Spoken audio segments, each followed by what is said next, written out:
News and ആരംഭിക്കുകയാണ്.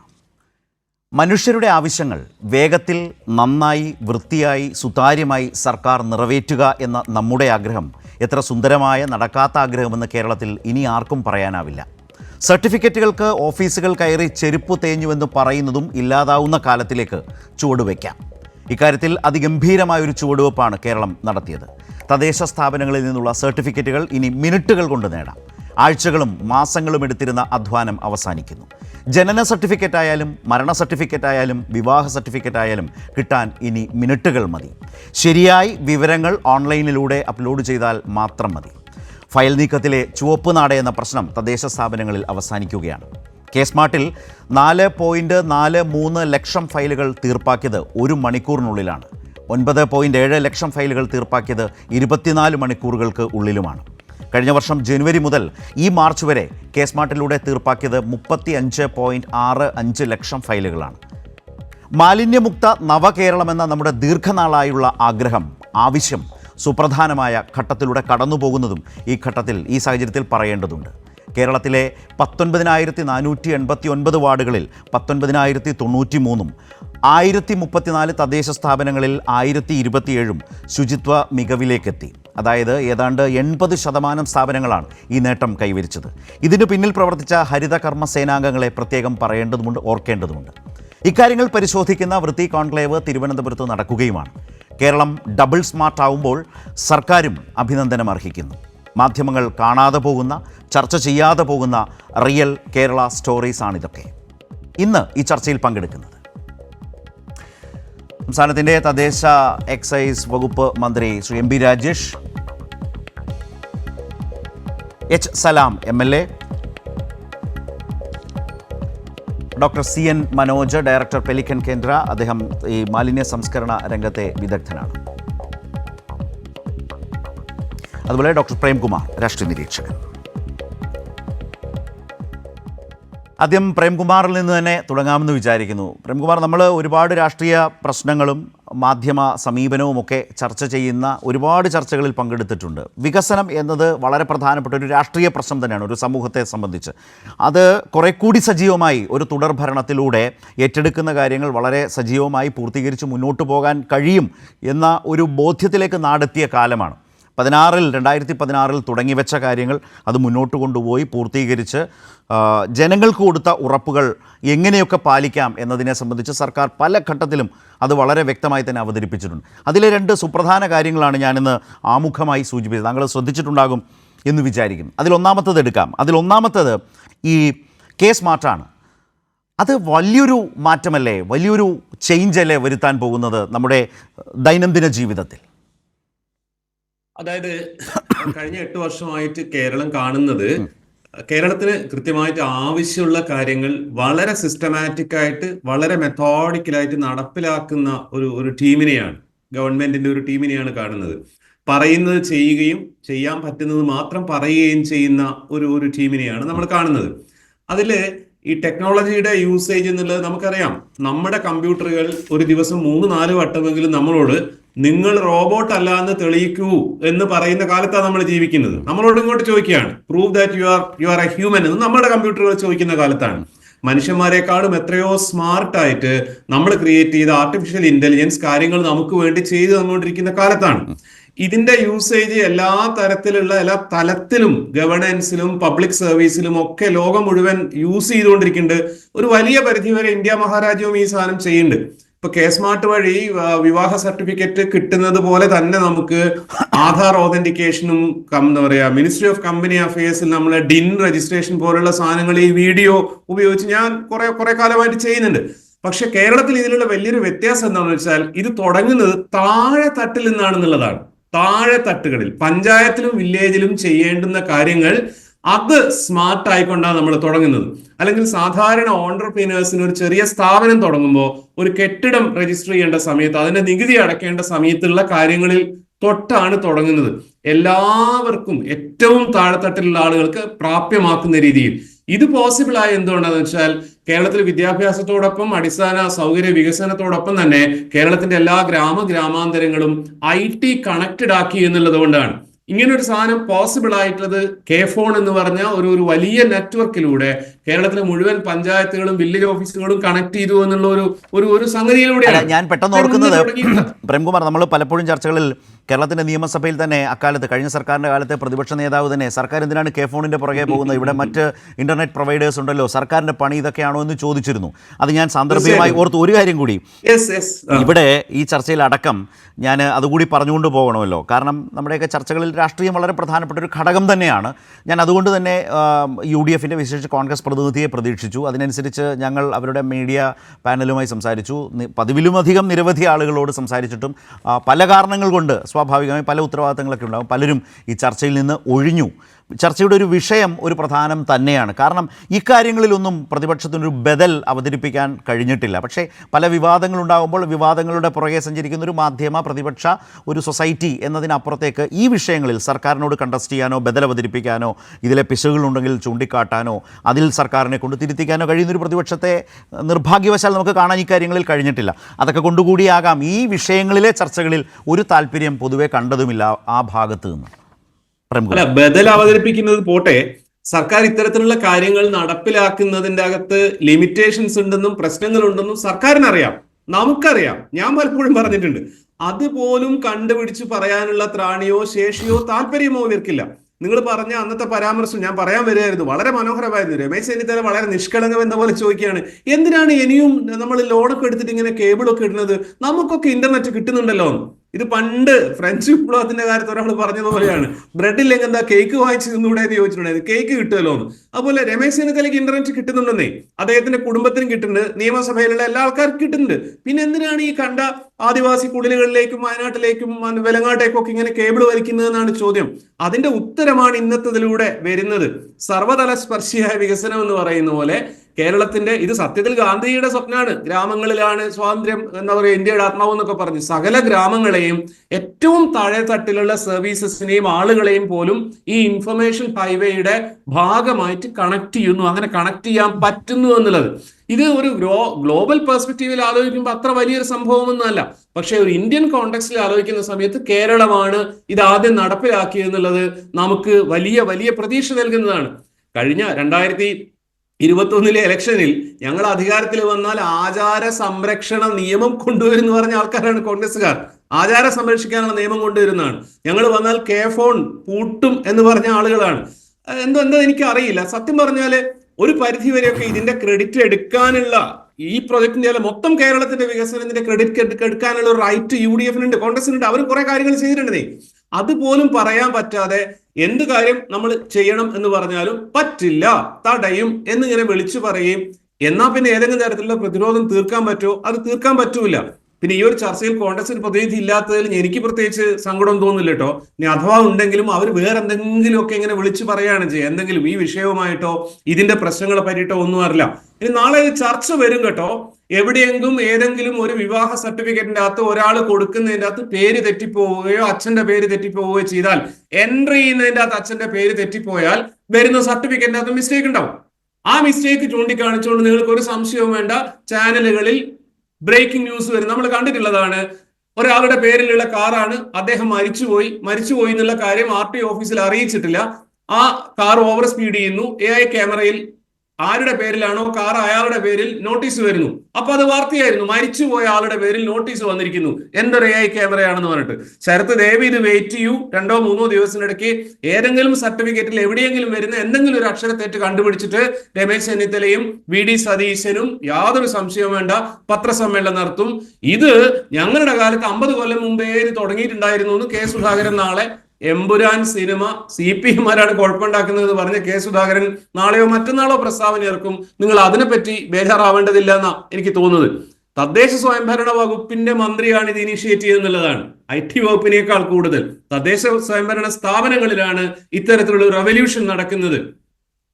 അത് കേരളത്തിനെ വലിയ വലിയ നിലയിൽ മുന്നോട്ട് കൊണ്ടുപോകുന്ന ഒരു സാധനമാണ്, വളരെ പ്രതീക്ഷ നൽകുന്ന ഒരു സാധനമാണ്. റൈറ്റ്. ഞാൻ ഈ ചർച്ചയിലേക്ക് മറ്റുള്ളവരിലേക്കും വരാം. വലിയ വളരെ പ്രധാനപ്പെട്ട ചില ഉത്തരവാദിത്തങ്ങളും ഒക്കെ നിർവഹിക്കുന്നതിനിടയിലാണ് വിഷയം ഇതായതുകൊണ്ട് ഈ ചർച്ചയിലേക്ക് ഒരല്പസമയം പങ്കെടുക്കാം എന്നറിയിച്ചുകൊണ്ട് മന്ത്രി ശ്രീ എം പി രാജേഷ് നമ്മൾക്കൊപ്പം ഇപ്പോൾ ഉണ്ടെന്നാണ് ഞാൻ വിചാരിക്കുന്നത്. അദ്ദേഹം ഇത് ചർച്ച കേട്ടുകൊണ്ടായിരിക്കണം. എനിക്ക് സ്ക്രീനിൽ അദ്ദേഹത്തെ എനിക്ക് കാണാം, പ്രേക്ഷകരുടെ മുമ്പിലേക്ക് അദ്ദേഹം എത്തുന്നതേ ഉള്ളൂ. മിനിസ്റ്റർ കേൾക്കാമോ? Good evening. റൈറ്റ്, ഞാൻ അദ്ദേഹത്തിലേക്ക് പോകുന്നതിന് അദ്ദേഹം ഒന്ന് റെഡിയായി വരുന്നതേ ഉള്ളൂ എന്നാണ് വിചാരിക്കുന്നത്. ഞാൻ ശ്രീ എച്ച് സലാം എം.എൽ.എയും ചേരുന്നുണ്ട്. മന്ത്രിയിലേക്ക് പോയ ശേഷം എം.എൽ.എയിലേക്ക് വരാം. ഞാൻ ഡോക്ടർ മനോജിലേക്കൊന്ന് പോകാം. മനോജ്, താങ്കളുടെ ഏരിയയിലേക്ക് വരുന്നതിന് മുമ്പ്, അതായത് ഈ ശുചിത്വ കേരളം എന്നുള്ളതിലേക്ക്, ശുചിത്വ മികവിലേക്ക് കേരളം എത്തുന്നതിൻ്റെ ഒരു വലിയ ഘട്ടവും കൂടി ഞാൻ തുടക്കത്തിൽ അത് സൂചിപ്പിച്ചിരുന്നു. കടന്നു പോവുകയാണ് കേരളം. നമുക്കത് രണ്ടാം ഭാഗമായിട്ട് എടുക്കാം. ഒന്നാം ഭാഗം എന്നുള്ളത് നമ്മുടെയൊക്കെ ജീവിതത്തിൽ വളരെ പ്രധാനപ്പെട്ട കാര്യമാണ്. ഇപ്പോൾ വില്ലേജ് ഓഫീസിലും പഞ്ചായത്ത് ഓഫീസിലും അല്ലെങ്കിൽ ഒരു മുനിസിപ്പാലിറ്റിയിലും അല്ലെങ്കിൽ ഒരു കോർപ്പറേഷനിലും പോകാത്ത മലയാളിയില്ല, കേരളീയനെന്ന് മാത്രമല്ല. റൈറ്റ്, ഞാൻ മനോജിലേക്ക് വരാം. മന്ത്രി തയ്യാറായിട്ടുണ്ട്. മന്ത്രിയെ ഒന്ന് കേട്ടുകൊണ്ട് നമുക്ക് ഈ ചർച്ചയിലേക്ക് മടങ്ങി വരാം. മിനിസ്റ്റർ, ഞാനിപ്പോൾ ഡോക്ടർ മനോജിനോട് പറയാൻ ശ്രമിച്ച കാര്യം താങ്കളോടും പറയണം. ഒരു മലയാളിയെ സംബന്ധിച്ച്, അത് കേരളത്തിൽ താമസിക്കുന്ന ആളായാലും പുറത്തുള്ള ആളായാലും, വില്ലേജ് ഓഫീസിലോ അല്ലെങ്കിൽ ഒരു പഞ്ചായത്ത് ഓഫീസിലോ ഒരു മുനിസിപ്പാലിറ്റിയിലോ കോർപ്പറേഷനിലോ പോകേണ്ടി വരാത്തതായിട്ടുള്ള ഒരാളും ഉണ്ടാവില്ല. അത്രമേൽ ജനങ്ങളുടെ ജീവിതവുമായി ഇത് ബന്ധപ്പെട്ട് നിൽക്കുന്നു. അതുകൊണ്ട് തന്നെ കാലതാമസം വലിയ തോതിൽ പഴി കേൾക്കുന്നതും കാലങ്ങളായി പറഞ്ഞുകൊണ്ടിരിക്കുന്നതും ഒക്കെയാണ്. അവിടെയാണ് ഒരു വലിയ മാറ്റത്തിലേക്ക് പോകുന്നത്. എൻ്റെ ചോദ്യം, ഇത് നമ്മുടെ ജീവിതത്തിൽ വളരെ വലിയ മാറ്റവും കൃത്യമായി ബോധ്യപ്പെടുന്നതും, എന്തൊരാശ്വാസം, ഇത് കുറച്ചുകൂടെ നേരത്തെ വേണ്ടതായിരുന്നില്ലേ എന്ന ആളുകൾ ചിന്തിക്കും വിധത്തിലേക്കുള്ള ഒരു വലിയ മാറ്റത്തിലേക്കാണോ കേരളത്തെ പൊതുവിൽ കൊണ്ടുചെന്നെത്തിക്കുക? Shri M P Rajesh. ഇത് മലയാളിയുടെ ജീവിതത്തെ വിപ്ലവകരമായിട്ട് മാറ്റിമറിക്കുന്നതാണ്. തദ്ദേശ ഭരണത്തെ അടിമുടി, അതിൻ്റെ അലകും പിടിയും മാറ്റാൻ സഹായിക്കുന്നതാണ്. അതോടൊപ്പം ഈ തദ്ദേശ ഭരണത്തിൻ്റെ കാര്യക്ഷമത, ജനങ്ങൾക്ക് സേവനം നൽകുന്നതിൻ്റെ കാര്യക്ഷമത, അതിനെ വലിയ തോതിൽ മെച്ചപ്പെടുത്തുന്നതാണ്. അപ്പം ആ നിലയിലുള്ളൊരു സാങ്കേതിക കുതിപ്പാണ് നമ്മളിന്ന് കൈവരിച്ചിട്ടുള്ളത്. സാങ്കേതിക വിദ്യയുടെ സാധ്യതകളെ ഭരണനിർവഹണത്തെ മെച്ചപ്പെടുത്താനും ജനങ്ങൾക്ക് ജീവിതം അനായാസമാക്കാനും ഉപയോഗിക്കുക എന്ന കാഴ്ചപ്പാട് ഇന്ന് പ്രായോഗികമാക്കിയിരിക്കുകയാണ്. ഈ പറഞ്ഞതൊന്നും ഒട്ടും അതിശയോക്തിയല്ല. കാരണം ഇത് തെളിയിച്ച കാര്യമാണ്. 2024 ജനുവരി 1 മുതൽ കെ സ്മാർട്ട് നമ്മൾ നഗരസഭകളിൽ നടപ്പാക്കുകയുണ്ടായി. 93 നഗരസഭകളിൽ. അന്ന് തുടക്കത്തിൽ വന്നിട്ടുള്ള വിവാദങ്ങൾ, വിമർശനങ്ങൾ, കോലാഹലങ്ങൾ ഇപ്പോൾ ആരെങ്കിലും ഓർക്കുന്നുണ്ടോ എന്ന് എനിക്ക് അറിഞ്ഞൂടാ. പലതരത്തിലുള്ള വിവാദങ്ങൾ വന്നു. കെ സ്മാർട്ട് അവതാളത്തിലാണ് എന്ന് വ്യാപകമായ പ്രചരണങ്ങൾ വന്നു. അത് കുറച്ച് സ്വാഭാവികമായിട്ട് വന്നു, നിഷ്കളങ്കമായിട്ട് വന്നിട്ടുണ്ട്, കുറച്ച് ആസൂത്രിതമായിട്ടും വന്നു. ആസൂത്രിതമായ ചില പ്രവർത്തനങ്ങളും ഇതിനെതിരായിട്ടന്ന് വന്നിരുന്നു. എന്തായാലും ഏതാനും മാസങ്ങൾക്കുള്ളിൽ തന്നെ വിമർശനം ഉന്നയിച്ചവരെല്ലാം കെ സ്മാർട്ടിൻ്റെ മികവിനെക്കുറിച്ച് പറയാൻ തയ്യാറായി എന്നത് സന്തോഷകരമായിട്ടുള്ള കാര്യമാണ്. ഇപ്പോൾ തദ്ദേശ സ്ഥാപനങ്ങളെ സംബന്ധിച്ച് നേരത്തെ പറഞ്ഞല്ലോ, ജനങ്ങൾ ദൈനംദിന ജീവിതത്തിൽ ഏറ്റവും കൂടുതൽ ആശ്രയിക്കുന്ന സ്ഥാപനങ്ങളാണ് തദ്ദേശ സ്ഥാപനങ്ങൾ. അതുകൊണ്ട് തന്നെ ഏറ്റവും കൂടുതൽ പരാതിയും പഴിയും തദ്ദേശ സ്ഥാപനങ്ങളെക്കുറിച്ച് കേൾക്കുമായിരുന്നു. ലക്ഷക്കണക്കിന് അപേക്ഷകൾ, പരാതികൾ ഒക്കെയാണ് തദ്ദേശ സ്ഥാപനങ്ങൾ കൈകാര്യം ചെയ്യുന്നത്. അപ്പം അതിൽ 1% പരാതിക്കിടയാക്കിയാൽ തന്നെ, 1% അഴിമതിക്കിടയാക്കിയാൽ തന്നെ അതൊരു വലിയ നമ്പറാണ്. അങ്ങനെയാണ് നമ്മൾ കാണേണ്ടത്. ഇപ്പോൾ കെ സ്മാർട്ട് നടപ്പാക്കി കഴിഞ്ഞ ഈ ഒരു വർഷത്തിനിടയിൽ നഗരസഭകളിൽ മാത്രം കൈകാര്യം ചെയ്തത് 35 ലക്ഷം ഫയലുകളാണ്. ആ 35 ലക്ഷത്തിൽ 1% അഴിമതിക്ക് ഇടയാക്കിയാൽ എത്രയായിരിക്കും? അത് 35,000 വരും. അപ്പോൾ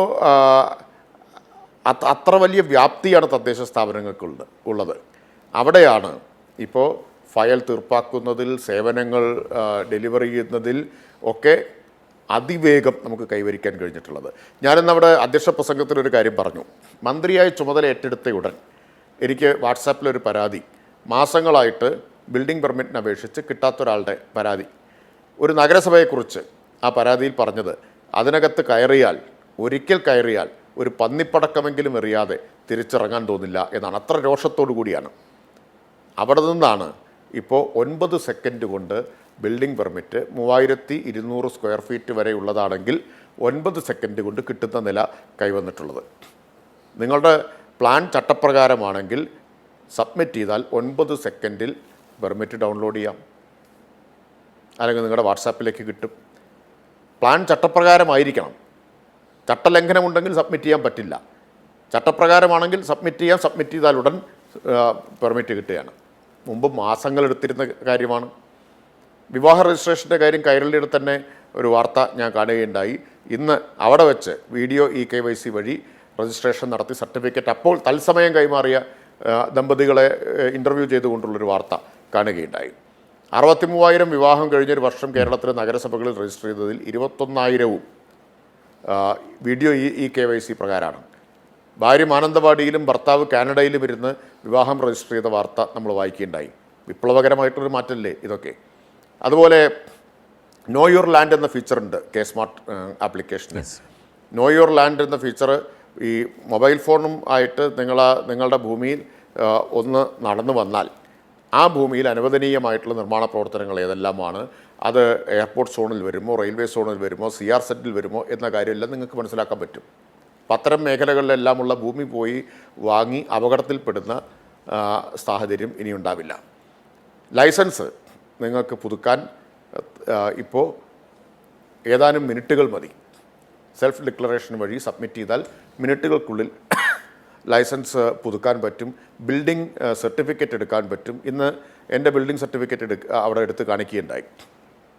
ബിൽഡിംഗ് സർട്ടിഫിക്കറ്റ് നിമിഷങ്ങൾക്കുള്ളിൽ എടുക്കാൻ പറ്റും.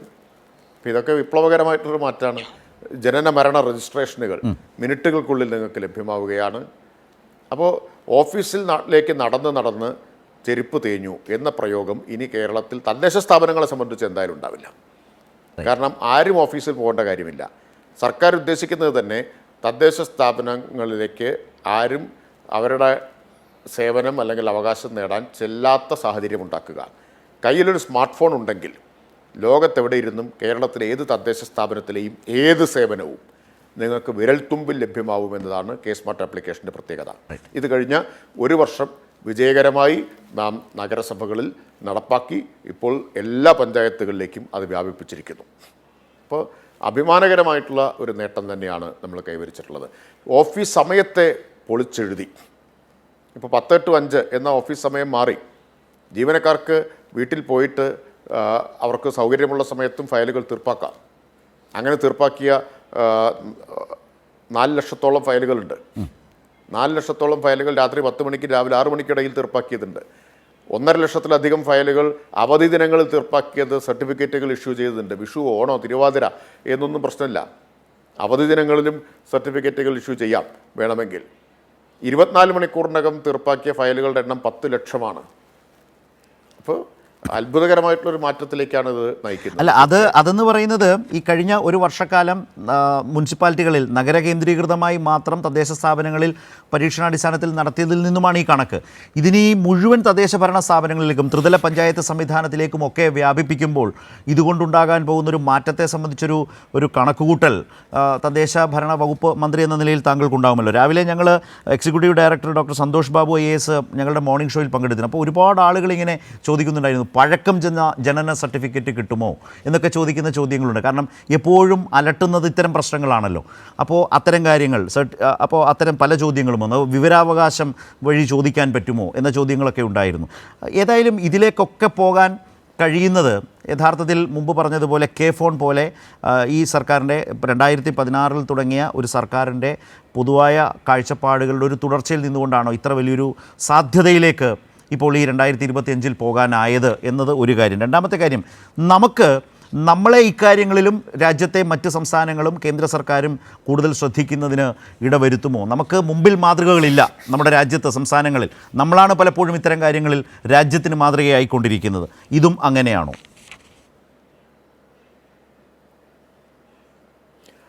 തീർച്ചയായിട്ടും.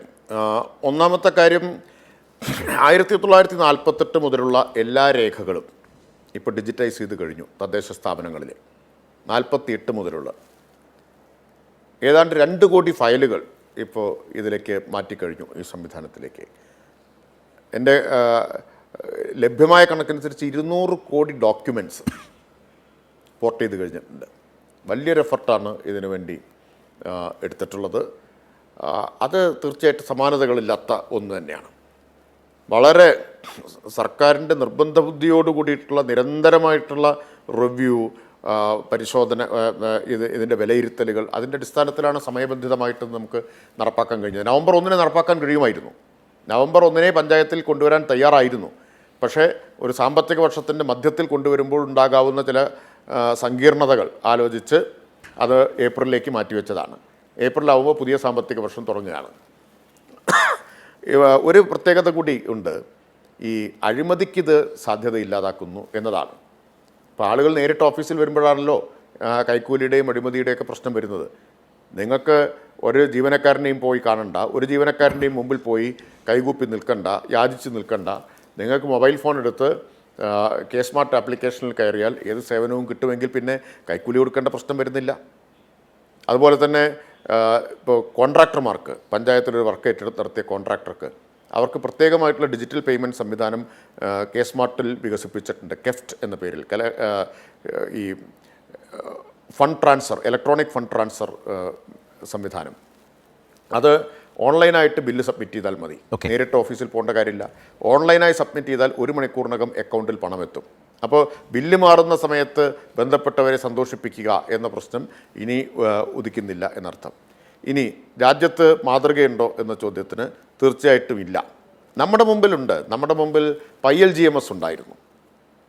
ILGMSൻ്റെ തന്നെ കൂടുതൽ മെച്ചപ്പെട്ടൊരു വെർഷനാണ് കെ സ്മാർട്ട് എന്ന് പറഞ്ഞത്. Integrated local governance management system നമ്മൾ നടപ്പാക്കിയിട്ടുണ്ടായിരുന്നു പഞ്ചായത്തുകളിൽ. പക്ഷേ മുനിസിപ്പാലിറ്റികളിൽ അതും ഉണ്ടായിരുന്നില്ല. മുനിസിപ്പാലിറ്റികൾ പൂർണ്ണമായിട്ടും പേപ്പർ ഫയലായിരുന്നു. അതുകൊണ്ടാണ് നമ്മൾ ആദ്യം അവിടെ തന്നെ നടപ്പാക്കിയത്. പഞ്ചായത്തിൽ നമുക്ക് നടപ്പാക്കുക കുറച്ചുകൂടി എളുപ്പമാണ്, എണ്ണം കൂടുതലാണ് എങ്കിലും, കാരണം അവിടെ ഓൺലൈൻ സംവിധാനം ഇത്രയും വികസിതമായ നിലയിൽ അല്ലെങ്കിലും നിലവിലുണ്ടായിരുന്നു. അപ്പോൾ ദേശീയ തലത്തിൽ ഇന്ന് ശ്രദ്ധിക്കപ്പെട്ടിട്ടുണ്ട്. ഇപ്പോൾ കർണാടകയും നമ്മൾ തമ്മിൽ MOU ഒപ്പുവെച്ച് കഴിഞ്ഞല്ലോ ഇത് നടപ്പാക്കുന്നതിന്. മറ്റ് പല സംസ്ഥാനങ്ങളും നമ്മളെ സമീപിച്ചിട്ടുണ്ട്. കേന്ദ്ര സർക്കാരിൻ്റെ തന്നെ നാഷണൽ അർബൻ ഡിജിറ്റൽ മിഷൻ ഇതിനെ ഒരു മാതൃകാ പദ്ധതിയായിട്ട് എടുത്തിട്ടുണ്ട്. IKMനെ, ഈ national urban digital mission empanel ചെയ്തിട്ടുള്ള ഏക സർക്കാർ ഏജൻസി IKM ആണ് എന്നുകൂടി. ഇത് കെ സ്മാർട്ട് വികസിപ്പിച്ചതിൻ്റെ പേരിലാണ് അവർക്ക് അംഗീകാരം കിട്ടിയത്. ഇതും നമ്മൾ കാണണം. തീർച്ചയായും അത് ഒരു മലയാളി എന്ന നിലയിൽ നമ്മൾക്കൊക്കെ വലിയ അഭിമാനവും സന്തോഷവും സംതൃപ്തിയും നൽകുന്ന ഒരു കാര്യം തന്നെ. അത്ര ഗംഭീരമായ കാര്യങ്ങളാണ് ഈ കാലയളവിൽ നമ്മുടെ ഈ കാലത്ത് ജീവിക്കുന്ന നമ്മളൊക്കെ മനുഷ്യർക്ക് ആവശ്യമായ കാര്യങ്ങൾ വേണ്ടത് ഇതൊക്കെയാണ് എന്നുള്ളതിൽ യാതൊരു തർക്കവുമില്ല. ഞാൻ ഇത്ര ഗംഭീരമായ ഒരു കാര്യമായതുകൊണ്ട് മിനിസ്റ്റർ അല്പസമയം കൂടി ഞങ്ങൾക്കൊപ്പം തുടരാം. നിങ്ങൾ അതുകൊണ്ട് തന്നെ മറ്റുള്ള ആളുകൾ വളരെ ക്യുക്കായി മന്ത്രിയോട് ഇക്കാര്യങ്ങളിൽ എന്തെങ്കിലും ഒരു അഭിപ്രായം പങ്കുവെക്കാനുണ്ടെങ്കിൽ ഒന്ന് വേഗത്തിലാകാം. ഡോക്ടർ മനോജ്, ഇതേക്കുറിച്ച് രണ്ട് കാര്യങ്ങളും, അതിപ്പം വൃത്തിയാണെങ്കിലും കെ സ്മാർട്ട് ആണെങ്കിലും രണ്ടിനും ഒരു കോമൺ പോയിന്റ് ഉണ്ട്. ആ കോമൺ പോയിന്റ് എന്ന് പറയുന്നത് സുസ്ഥിരതയാണ്, സസ്റ്റൈനബിലിറ്റി. കാരണം അതിനകത്ത് വിഭവം, അതിൻ്റെ ലഭ്യത, ഇത് രണ്ടുമാണ് ഈ കെ സ്വിഫ്റ്റ് ആണെങ്കിൽ, കെ സ്മാർട്ട് ആണെന്നുണ്ടെങ്കിലും അതുപോലെ തന്നെ വൃത്തി എന്ന് പറയുന്ന നമ്മുടെ ഇന്നത്തെ കോൺക്ലേവ് ചെയ്തിരിക്കുന്നത്. കെ സ്മാർട്ട് കൊണ്ട് നമുക്ക് കിട്ടുന്നത് എനിക്ക് തോന്നുന്നു ഹ്യൂമൻ ക്യാപിറ്റൽ. ഇപ്പോൾ പഞ്ചായത്തിലൊക്കെ പോയി കഴിഞ്ഞാൽ എത്ര സമയമാണ് അവർ ഈ പേപ്പറിൻ്റെ പുറകെ ഒരു ഫയൽ തപ്പാൻ വേണ്ടി എടുക്കുന്ന 1 മണിക്കൂറും 2 മണിക്കൂറും ഒക്കെയാണ്. അതുകൊണ്ടാണ് പോയിട്ട് വരാൻ പറയുന്നത്. അതൊരു ജസ്റ്റ് ഒരു ഫിംഗർ പ്രിൻറ്റിനകത്തേക്ക് ചെയ്യുമ്പോൾ അത്രയും മാനവശേഷി നമ്മുടെ ആ ഗവേണൻസിലേക്ക് തിരിച്ചു വരുന്നു എന്നുള്ളതാണ് എൻ്റെ ഏറ്റവും വലിയൊരു ആവശ്യം. സെക്കൻഡ് പോയിന്റ്, നമ്മുടെ അതേപോലെ തന്നെയാണ് മാലിന്യം ഒരു റിസോഴ്സാണ്. ഞാനിന്ന് എനിക്ക് വളരെ സന്തോഷം തോന്നി ഇതിൻ്റെ രണ്ടിൻ്റെ ഭാഗമായിട്ട് മാറാൻ പറ്റിയതിൽ. അതിമനോഹരമായിട്ടാണ് വൃത്തി നടന്നുകൊണ്ടിരിക്കുന്നത്. അതോടൊപ്പം ഇത് നടക്കുന്നു. വളരെ ഒരു വെരി നൈസ് ഫീലിംഗ്. അതോടൊപ്പം തന്നെ ഇപ്പോൾ മന്ത്രി പറഞ്ഞു ഈ പേപ്പർലെസ്. അതിനകത്ത് എനിക്കൊരു ആശങ്ക എനിക്ക് പറയാനുള്ളത്, ഓഡിറ്റിന് വേണ്ടി വീണ്ടും പേപ്പർ പ്രിൻ്റ് എടുത്ത് വയ്ക്കുന്നൊരു പ്രവണത ചില സമയത്ത് കാണാറുണ്ട്. അത് ഒഴിവാക്കി കഴിഞ്ഞാൽ വളരെ നന്നായിരിക്കും. കാരണം പലപ്പോഴും അതൊരു സജഷനായിട്ട് എടുക്കാം. തീർച്ചയായിട്ടും സജഷനായിട്ട് എടുക്കണം. മന്ത്രി അത് കേൾക്കുന്നുണ്ടല്ലോ. ഞാൻ സലാം MLA ആകുന്നതിന് മുമ്പ് ഒരു കാലത്ത് പഞ്ചായത്ത് പ്രസിഡന്റ് ആയിരുന്ന ആളാണ്.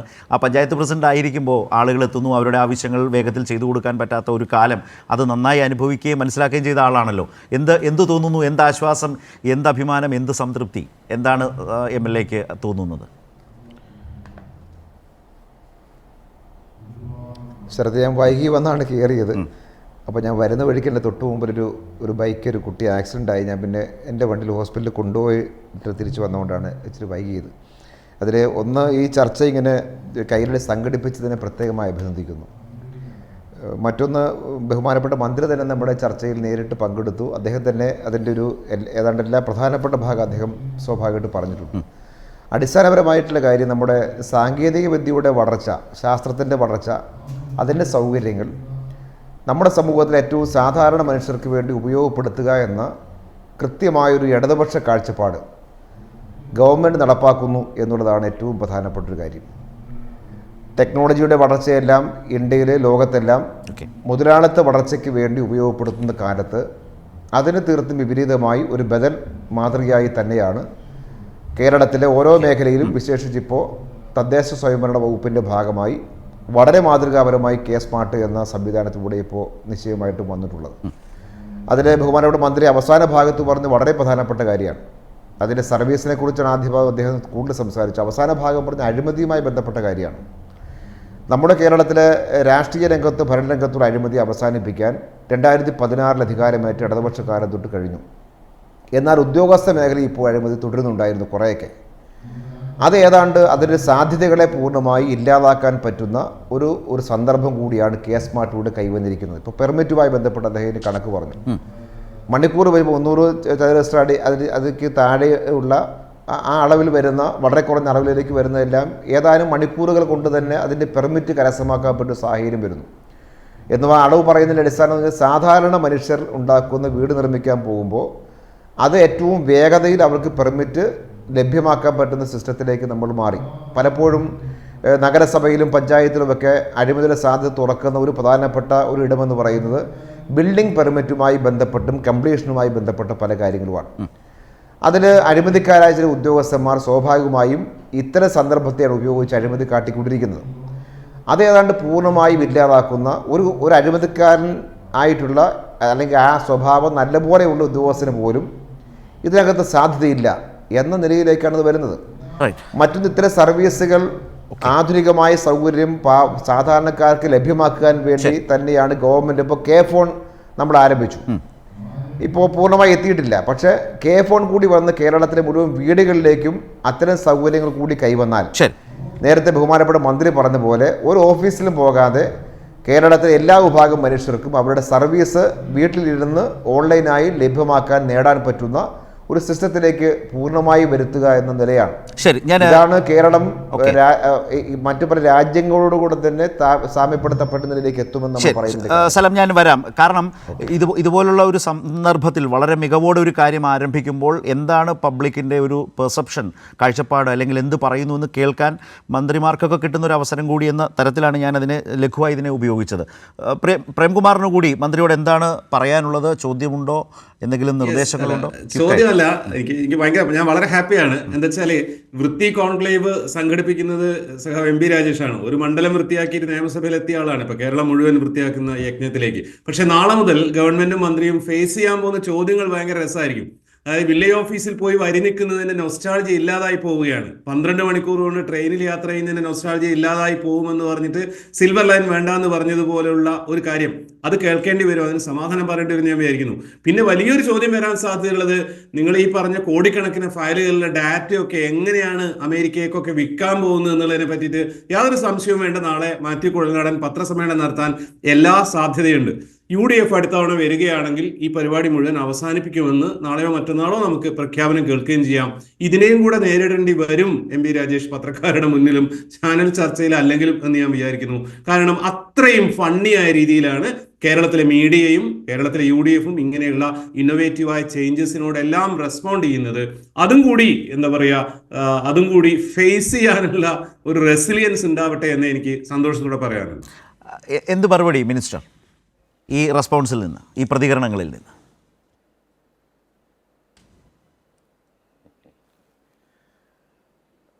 അല്ല, ഇത് ആര് വിചാരിച്ചാലും റിവേഴ്സ് ചെയ്യാൻ പറ്റുമെന്ന് ഞാൻ വിചാരിക്കുന്നില്ല.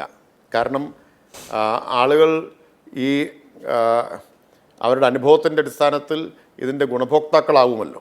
ആ ഗുണഭോക്താക്കളായിട്ടുള്ള ആളുകൾ അവരുടെ അനുഭവത്തിൻ്റെ അടിസ്ഥാനത്തിൽ ഇതിനൊപ്പം നിൽക്കും. നാളെ ഇനി പഴയതിലേക്ക് തിരിച്ചു പോകണം എന്ന് ആരെങ്കിലും പറഞ്ഞാൽ അവരൊറ്റപ്പെടുക എന്നല്ലാതെ തിരിച്ചെത്തിക്കാൻ ആർക്കും കഴിയില്ല. ഒരു കാര്യം ശരിയാണ്, വളരെ ഒരു ന്യൂനപക്ഷത്തെ ഇത് അസ്വസ്ഥരാക്കും. ഇപ്പോൾ കെ സ്മാർട്ട് നടപ്പാക്കിയ തുടക്കത്തിലെ ഒരനുഭവം ഞാൻ പറയാം. അന്ന് അത് ലോക്സഭാ തെരഞ്ഞെടുപ്പിൻ്റെ മുമ്പുമായിരുന്നു. 2024 ജനുവരി 1 2024 ഏപ്രിലിൽ തെരഞ്ഞെടുപ്പാണ്. അപ്പോൾ ധാരാളം നിഷേധാത്മകമായിട്ടുള്ള റിപ്പോർട്ടുകൾ ആ സമയത്ത് വരികയുണ്ടായി. സ്വാഭാവികമായിട്ടൊരു സിസ്റ്റം മറ്റൊന്നിലേക്ക് മാറുന്ന ട്രാൻസിഷൻ ഘട്ടത്തിൽ ചില ആശയക്കുഴപ്പങ്ങളൊക്കെ ഉണ്ടാവും. അതുകൂടി സാമാന്യവൽക്കരിച്ചുകൊണ്ടും പർവ്വതീകരിച്ചുകൊണ്ടൊക്കെ പലതും വരികയുണ്ടായി. ഒരു വാർത്ത വന്നത് ഞാനിപ്പോഴും ഓർമ്മിക്കുകയാണ്. തിരുവനന്തപുരത്ത് ഈ റോഡുകളൊക്കെ അന്ന് പണി നടക്കുകയാണ്, പലതും വെട്ടിപ്പൊളിച്ചിട്ടിരിക്കുകയാണ്.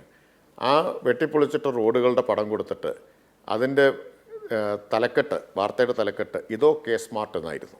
യഥാർത്ഥത്തിൽ റോഡ് പണിയും സോഫ്റ്റ്വെയറും തമ്മിൽ യാതൊരു ബന്ധമില്ല എന്നുള്ളത് നമുക്കെല്ലാവർക്കും അറിയാം. അപ്പോൾ കെ സ്മാർട്ടിനെ ഒന്ന് കുത്താൻ വേണ്ടിയിട്ടാണ് ഉപയോഗിച്ചത്. മറ്റൊരു വാർത്ത വന്നത് ഇത് ഒരു ചൈനീസ് ആപ്പിൽ പോയി തോണ്ടി നോക്കിയിട്ട് കെ സ്മാർട്ട് ആകെ അവതാളത്തിലാണ്, വർക്ക് ചെയ്യുന്നില്ല എന്ന് പറഞ്ഞു വന്നൊരു വാർത്ത ആ സന്ദർഭത്തിലുണ്ടായിരുന്നു.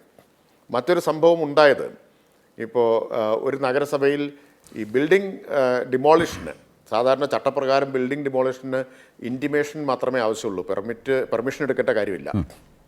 അപ്പോൾ അതിനുള്ള പ്രൊവിഷൻ കെ സ്മാർട്ടിലുണ്ട്, ഇൻറ്റിമേഷൻ കൊടുക്കാൻ. ഇൻറ്റിമേഷൻ കൊടുത്താൽ ബിൽഡിംഗ് ഓണർക്ക് ഡിമോളിഷൻ നടത്താം. അത് പ്രകാരം ഒരാൾ കെ സ്മാർട്ടിൽ ഇൻറ്റിമേഷൻ കൊടുത്തു. പിന്നെ അയാൾക്ക് അനുമതി കാത്തു നിൽക്കേണ്ട കാര്യമില്ല, ഡിമോളിഷൻ നടത്താം. പക്ഷേ ഒരു ഉദ്യോഗസ്ഥ എന്ത് ചെയ്തു എന്ന് വെച്ചാൽ ആ നമ്പർ എടുത്ത് അയാളെ വിളിച്ചിട്ട് പറഞ്ഞു, കെ സ്മാർട്ടൊക്കെ ആകെ കുഴപ്പത്തിലാണ്, സർക്കാർ ആവശ്യമില്ലാത്ത ഓരോ ഏർപ്പാട് കൊണ്ടുവന്നിരിക്കുകയാണ്, അതുകൊണ്ട് നിങ്ങൾക്ക് ഇത് ഡിമോളിഷൻ നടത്തണമെങ്കിൽ നേരിട്ട് വന്ന് വെള്ളക്കടലാസിൽ അപേക്ഷ തരണം എന്ന് പറഞ്ഞു. ഈ പാവം വെള്ളക്കടലാസിൽ അപേക്ഷ കൊടുക്കാൻ അവിടെ ചെന്നു. അപേക്ഷ വാങ്ങി വെച്ചിട്ട് വേറൊരു ദിവസം വരാൻ പറഞ്ഞു. 3 തവണ നടത്തിക്കഴിഞ്ഞു. അപ്പോൾ ഇയാളോട് പറയുന്നത് നിങ്ങൾക്ക് അനുമതി വേണം എന്ന് പറഞ്ഞിട്ടാണ് നടത്തിക്കുന്നത്. അവസാനം പരാതി എൻ്റെ അടുത്ത് വന്നു. അപ്പോൾ എൻ്റെ ഓഫീസിൽ നിന്ന് ഇടപെട്ടപ്പോഴാണ്, കാരണം ഇതിന് ഇൻറ്റിമേഷൻ മതി, ഇയാളെ സബ്മിറ്റ് ചെയ്ത് കഴിഞ്ഞാൽ അതോടുകൂടി ഇത് ചെയ്യാം, അപ്പോഴാണ് കള്ളി വിളിച്ചെത്താവുന്നത്. അപ്പം അങ്ങനെയൊക്കെ ഉള്ള ശ്രമങ്ങൾ തുടക്കത്തിൽ നടന്നിരുന്നു. അതൊന്നും വിജയിച്ചില്ല. കെ സ്മാർട്ടിൻ്റെ മികവ് എല്ലാവരും ഇപ്പോൾ അംഗീകരിച്ചു. ഇപ്പോൾ ഒരു കാര്യം ഞാൻ പറയാൻ ആഗ്രഹിക്കുന്നു, പൊതുവെ മാധ്യമങ്ങളെ സംബന്ധിച്ച് പല MLA ക്ക് എന്തോ ഒരു കാര്യം പറയാനുണ്ട്. തുടക്കത്തിലെ മിനിസ്റ്റർ ഒരു നിമിഷം MLA ക്ക് എന്തോന്ന് ഈ കോണ്ടെക്സ്റ്റിൽ മിനിസ്റ്റർ ശ്രദ്ധയിലേക്ക് മിനിസ്റ്റർ ഇന്ന് അതെ മിനിസ്റ്റർ ശ്രദ്ധയിലേക്ക് വരേണ്ടത് നമ്മൾ ഒന്നുകൂടി പറയേണ്ട ഒരു കാര്യം. ഇപ്പോൾ നമ്മളിപ്പോൾ ചർച്ച നടത്തുന്നു പോസിറ്റീവായി. ഇന്ന് പ്രധാനപ്പെട്ട മലയാളത്തിലെ പത്രം ഒരു വാർത്ത കൊടുത്തത്, നാളെ മുതൽ ആരംഭിക്കാൻ പോവുകയാണ്, സെക്രട്ടറിമാർക്ക് പരിശീലനം കൊടുത്തിട്ടില്ല, മൊത്തം അവതാളത്തിലാകാൻ പോവുകയാണെന്നാണ്. ഒരു പോസിറ്റീവായ കാര്യത്തെ എങ്ങനെ നെഗറ്റീവായി നമ്മുടെ സൊസൈറ്റിയിൽ കൊണ്ടുവരാൻ പറ്റുമെന്ന് ഗവേഷണം ചെയ്യുന്ന മാധ്യമ സമീപനത്തെ കൂടി ഇതിൻ്റെ ഒപ്പം നമ്മൾ തുറന്നു കാണിക്കാൻ കഴിയേണ്ടതായിട്ടുണ്ട്. ശ്രദ്ധിക്കേണ്ട ഒരു പോയിന്റാണ് അദ്ദേഹത്തിൻ്റെ സജഷനായി വന്നത്. മിനിസ്റ്റർ, ആ വാർത്ത ഞാൻ കണ്ടിരുന്നു. ആ വാർത്ത ഞാൻ കണ്ടിരുന്നു. ഞാനത് അവഗണിച്ചതാണ്. ബോധപൂർവം തന്നെ അതിനോട് പ്രതികരിക്കാതിരുന്നതാണ്. കാരണം വാർത്ത തെറ്റാണെന്ന് അനുഭവത്തിൻ്റെ അടിസ്ഥാനത്തിൽ മനസ്സിലാക്കുമല്ലോ. ഒന്നാമത്തെ കാര്യം, പഞ്ചായത്തുകളിൽ നേരത്തെ തന്നെ ഓൺലൈൻ സംവിധാനമുണ്ട്. കെ സ്മാർട്ടിനോളം അഡ്വാൻസ്ഡ് അല്ല എന്ന് മാത്രമേ ഉള്ളൂ. നമ്മൾ ഒരു ഓൺലൈൻ സംവിധാനം ഇല്ലാതിരുന്ന നഗരസഭകളിൽ ഇത് നടപ്പാക്കി വിജയിപ്പിച്ചതാണ്. അത്രയും വലിയ പ്രയാസം വരുന്നില്ല പഞ്ചായത്തുകളിൽ. അപ്പോൾ അതുകൊണ്ട് വാർത്ത കണ്ടിട്ടും പ്രത്യേകിച്ച് അതിനോട് പ്രതികരിക്കാതിരുന്നത് അത് തെറ്റാണെന്നുള്ളത് അനുഭവത്തിൽ നിന്ന് തെളിയുമെന്ന് ആത്മവിശ്വാസം ഉള്ളതുകൊണ്ടാണ്. അല്ല, അതിൽ അങ്ങനെ ഞാൻ ഓർക്കുന്നത് മുമ്പ് സംസാരിച്ചപ്പോൾ, പക്ഷേ ഇതുകൂടി മനസ്സിൽ വെച്ചാവണം. മിനിസ്റ്റർ പറഞ്ഞു പഞ്ചായത്തുകളിൽ ഇംപ്ലിമെൻ്റ് ചെയ്യുന്ന കുറേ കൂടി സൗകര്യപ്രദമാണ്, എളുപ്പമാണെന്നാണ് വിചാരിക്കുന്നത്. വെച്ചാൽ അതിനകത്ത് ഇത് കവർ ചെയ്തിട്ടുണ്ട്. ഉള്ളിൽ ഇത് മനസ്സിൽ വെച്ചുകൊണ്ടാണ് അപ്പോൾ ഈ മറുപടി പറഞ്ഞത് ഞാൻ ഇപ്പോൾ വിചാരിക്കുകയാണ്. കാരണം ആ മാധ്യമ വാർത്തകളൊക്കെ ഇങ്ങനെ കിടന്ന് കറങ്ങുന്നത് കൊണ്ട്. അപ്പോൾ ഞാനും തുടക്കത്തിൽ പറഞ്ഞതാണ് മിനിസ്റ്റർ, ഇത്തരം കാര്യങ്ങൾ ഇത്തരം കാര്യങ്ങൾ വാർത്തയാവുകയോ ചർച്ചയാവുകയോ ജനങ്ങളുടെ അടുത്ത് എത്തിക്കുകയോ ഇതേക്കുറിച്ച് അതൊന്നും ഉണ്ടാവില്ല. മുമ്പ് പ്രേംകുമാർ പറഞ്ഞ പോലെ നാളെ എവിടെയെങ്കിലും ഒരു സിസ്റ്റത്തിൽ എവിടെയെങ്കിലും ഒരു ഡിലേ വന്നു, അല്ലെങ്കിൽ ഒരു തെറ്റ് കണ്ടു എന്ന് വെച്ചാൽ, സത്യത്തിൽ ഇൻഫർമേഷൻസ് നമ്മൾ കൊടുക്കുന്നതിനനുസരിച്ചാണ് സർട്ടിഫിക്കറ്റ് വരുന്നത്. അവിടെ എന്തെങ്കിലും ഒരു അപ്ലോഡിംഗ് എറർ കണ്ടാൽ അത് വെച്ചിട്ട് പർവ്വതീകരിക്കുന്ന നിലയുണ്ടാകാം എന്ന് പ്രേംകുമാർ പറഞ്ഞതുകൂടി സാന്ദർഭികമായി ഓർക്കുകയാണ്. ഇതിനിടയിൽ തന്നെയാണ് മുമ്പ് ഡോക്ടർ മനോജ് സൂചിപ്പിച്ച വൃത്തി കോൺക്ലേവും അതിനേക്കാൾ അപ്പുറം ശുചിത്വ മികവിലേക്ക് കേരളം ഏതാണ്ട് ഒരു 80% വരെ എത്തപ്പെട്ടിട്ടുണ്ട് എന്ന് മിനിസ്റ്റർ പറയുമ്പോൾ ആളുകൾക്ക് അത് പൂർണ്ണമായി അവരുടെ ഒരു ജീവിതാനുഭവങ്ങളിൽ നിന്ന് അത്രമേൽ കൃത്യമായി ഏറ്റെടുക്കും എന്ന തോന്നൽ മിനിസ്റ്റർക്ക് അക്കാര്യത്തിലുണ്ടോ എന്നുകൂടിയാണ് എനിക്ക് ചോദിക്കാനുള്ളത്. അതിൻ്റെ ഒരുപാട് ഇൻഫർമേഷൻസൊക്കെ വന്നിട്ടുമുണ്ട്. വലിയ മാറ്റം ഉണ്ടായല്ലോ. തുടങ്ങുന്ന സമയത്തുള്ള സ്ഥിതി എന്തായിരുന്നു? ഈ ക്യാമ്പയിൻ ിലെ ഒരു നിർണായക വഴിത്തിരിവ് ബ്രഹ്മപുരത്തെ തീപിടുത്തമായിരുന്നു. ബ്രഹ്മപുരം തീപിടുത്തമുണ്ടായി 12ാമത്തെ ദിവസം തീ അണച്ച് പുകയടങ്ങി ആളുകൾക്ക് ശ്വാസം കഴിക്കാൻ കഴിയുമെന്ന സ്ഥിതിയായ ശേഷമാണ് കലക്ടറേറ്റിലൊരു മീറ്റിംഗ് ചേരുന്നത്. ഞാനുണ്ട്, ബഹുമാനപ്പെട്ട വ്യവസായ മന്ത്രിയുണ്ട്, പ്രതിപക്ഷ നേതാവുണ്ട്, ജനപ്രതിനിധികളുണ്ട്, residents association, flat association, bulk waste generators, എല്ലാവരുടെയും പ്രതിനിധികളുണ്ട്. അവിടെ ഒരു അടിയന്തര കർമ്മ പദ്ധതി ഞാൻ കൊച്ചി നഗരത്തിന് വേണ്ടി അവതരിപ്പിച്ചു. ആദ്യത്തെ പ്രതികരണം ഇതൊന്നും ഇവിടെ നടക്കാൻ പോകുന്നില്ല എന്നായിരുന്നു. വളരെ ക്ഷുഭിതരായിട്ടാണ് ചിലർ പ്രതികരിച്ചത്. കാരണം അപ്പോഴേക്കും ശ്വാസം കിട്ടി തുടങ്ങിയിരുന്നു, പുക അടങ്ങിക്കഴിഞ്ഞിരുന്നു. എന്നോട് ഒരാൾ പറഞ്ഞത് ഇപ്പോഴും എനിക്ക് ഓർമ്മയുണ്ട്, മിനിസ്റ്റർ ഇത് മിനിസ്റ്ററുടെ പാലക്കാടൊന്നുമല്ല, കൊച്ചിയാണ്, കൊച്ചി എന്താണെന്ന് അറിയാൻ പാടില്ലാത്തതുകൊണ്ടാണെന്ന് പറഞ്ഞു. അപ്പോൾ കുറച്ച് കർക്കശമായി തന്നെ ഈ കർമ്മ പദ്ധതി നടപ്പാക്കാനാണ് സർക്കാർ നിശ്ചയിച്ച്, നടപ്പാക്കുക തന്നെ ചെയ്യും എന്ന് പറഞ്ഞു. ഒരാഴ്ച കൊച്ചി നഗരത്തിൽ പോയി താമസിച്ച് താഴെ വരെ പോയി ആളുകളെ വിളിച്ചു ചേർത്ത് ഈ കാര്യങ്ങൾ നേരിട്ട് മേയർക്ക് ഒപ്പം, ഞാനും മേയറും കൂടിയാണ്, അവിടെ വിശദീകരിച്ച് ജനങ്ങളെ ആകെ അണിനിരത്തിയും ബോധവൽക്കരിച്ചുമാണ്. അന്ന് കൊച്ചിയിൽ ഹരിതകർമ്മസേനയെ ഉണ്ടായിരുന്നില്ല. ഏതാനും മാസങ്ങൾക്കുള്ളിൽ 750 പേരടങ്ങുന്ന പരിശീലനം സിദ്ധിച്ചൊരു ഹരിതകർമ്മസേനയെ സജ്ജമാക്കാൻ അവിടെ കഴിഞ്ഞു. അന്ന് കൊച്ചിയിൽ ഒരൊറ്റ MCF മിനി MCF ഉണ്ടായിരുന്നില്ല, ഒന്നും ഉണ്ടായിരുന്നില്ല. കാരണം സ്ഥലം ലഭ്യമല്ല എന്നായിരുന്നു പറഞ്ഞത്, ഇവിടെ നടക്കില്ല എന്നായിരുന്നു. അപ്പോഴാണ് കണ്ടെയ്നറിനെ MCF ആക്കി കൺവേർട്ട് ചെയ്യുക എന്നുള്ള ആശയം കൊണ്ടുവന്നത്. ഇന്ന് ആവശ്യമായ 86 കണ്ടെയ്നർ MCFകൾ കൊച്ചിയിലുണ്ട്. 6 RRFകൾ പുതുതായിട്ടുണ്ടാക്കി, റിസോഴ്സ് റിക്കവറി ഫെസിലിറ്റികൾ. 4 തുമ്പൂർ മൊഴികൾ കൊച്ചി നഗരത്തിലുണ്ടാക്കി. അപ്പോൾ അത് അവിടെ നിന്നാണ് തുടങ്ങുന്നത്. അത് ഒരാത്മവിശ്വാസം നൽകി. കേരളത്തിലാകെ ഈ ക്യാമ്പയിൻ്റെ ഒരു തീവ്രമായ ഘട്ടം ആ ബ്രഹ്മപുരം തീപിടുത്തത്തിന് ശേഷമാണ് നടക്കുന്നത്. നിയമസഭയിൽ മുഖ്യമന്ത്രി ഒരു കർമ്മപരിപാടി പ്രഖ്യാപിച്ചു. അന്ന് പറഞ്ഞു ഈ ആപത്തിനെ ഒരു അവസരമാക്കി മാറ്റും, കേരളത്തെ മുഴുവൻ വൃത്തിയാക്കാനുള്ള അവസരമാക്കിയിട്ട് മാറ്റും, ബ്രഹ്മപുരം പൂങ്കാവനമാക്കി മാറ്റും എന്ന് പറഞ്ഞപ്പോൾ ഭയങ്കര ട്രോളായിരുന്നു. ഇന്ന് ഇപ്പോൾ ബ്രഹ്മപുരത്തെ പച്ചപ്പിനെക്കുറിച്ചുള്ള വാർത്തകൾ മാധ്യമങ്ങൾ കൊടുക്കുന്നുണ്ടല്ലോ. പണ്ട് മാലിന്യ മലയായിരുന്നിടത്ത് ഇപ്പോൾ പച്ചപ്പുണ്ടാവുന്നു, ചെടികൾ വരുന്നു, പുഷ്പിക്കുന്നു എന്നൊക്കെ പറഞ്ഞ് രാമച്ചം വളരുന്നു എന്നൊക്കെ പറഞ്ഞുള്ള വാർത്തകൾ കൊടുത്തു. 75% നമ്മളത് വീണ്ടെടുത്ത് കഴിഞ്ഞു. മെയ് ആകുമ്പോഴേക്കും പൂർണ്ണമാക്കും. അപ്പോൾ ആ മാറ്റം ബ്രഹ്മപുരത്ത് വന്നു. ഇപ്പോൾ അത് കേരളം മുഴുവൻ വരുന്നു എന്നതാണ്. വലിയ തോതിൽ ജനങ്ങളെ കൂടി അണിനിരത്തിയും വിശ്വാസത്തിലെടുത്തുമാണ് ഈ പ്രവർത്തനം നടത്തിയത്.